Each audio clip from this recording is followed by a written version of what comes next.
So I'll just repeat myself on this, right? Like I feel like technology is inevitable because technology technically is everything around us, right? Like at some point fire was technology, and then iron was technology, and then building weapons was technology, and now we have come to digital computers and things like AI, right?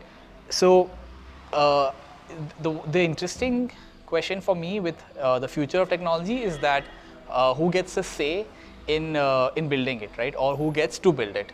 I think the problem with something like digital technology or these technology that require a lot of expertise and that's which is like only available to select few people is that a lot of this just gets shoved down on other people who might not be ready for it, right? And so when it comes to things like even digital technology, right?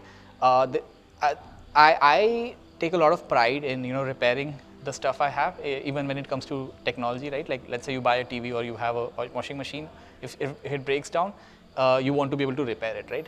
And I think this is like a change that I've seen in my lifetime, where as a child it was possible to open up your Walkman and tinker with it and repair it.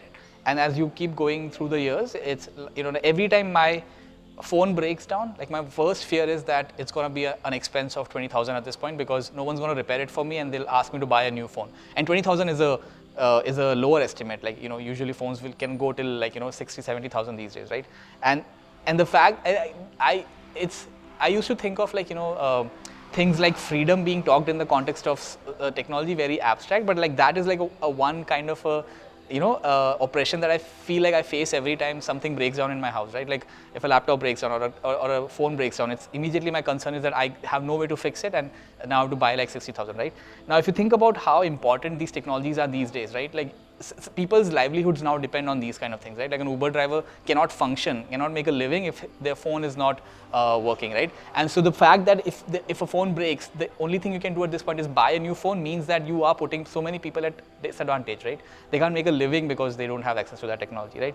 So for me, that is the issue with, or that is the future where the future I anticipate for technology, where although a lot of this is inevitable and we will enter into a world with a lot of technology and a lot of digital technology, the fact that we don't have a ownership of it, or we don't have agency in modifying it or changing it to serve our interest is a problem. So I think the future I want is that, like I said, technology is inevitable. Can we have more equitable distribution of who all can tinker with it, who all can modify it?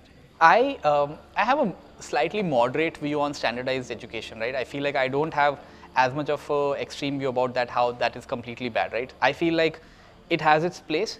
If when you're growing up, if you're largely directionless and you just want to be exposed to all kind of knowledge and just soak it in and find a place for you, right? I think what I have a objection to is that often that's shown as the only way, right? Like in my lifetime now, looking in the past, right, I feel like if somebody had told me that I did not need to crack, let's say, JEE or AIEEE, and that I could just focus on, let's say, physics, like I didn't like chemistry, I only like physics and maths, right? If somebody had told me that, hey, you can do like a degree in pure science, you can just become like a physicist, like a theoretical physicist or something like that, right? And it's not like those people don't make money, right?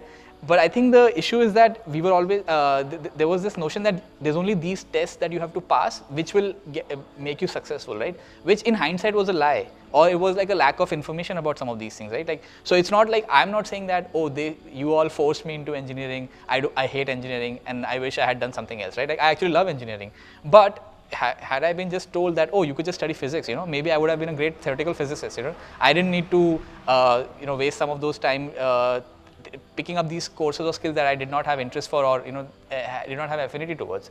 So I think telling that standardized education is the only way forward, I think that's the mistake. And as many children can be exposed to newer and different ways of making a living or finding a purpose, or discovering their interest, I think that is a way forward to addressing some of this. I think spaces like TinkerHub can be like a great gateway drug towards a more holistic education, right? So it would be a failure if TinkerHub acted as, let's say, a robotics club, right, where you just completely focused on robotics, or let's say Android app development, right? Like if you just picked a niche and just really made everyone great at that, that might be a missed opportunity, because there's already clubs like that exist in colleges, and people can just find that, right?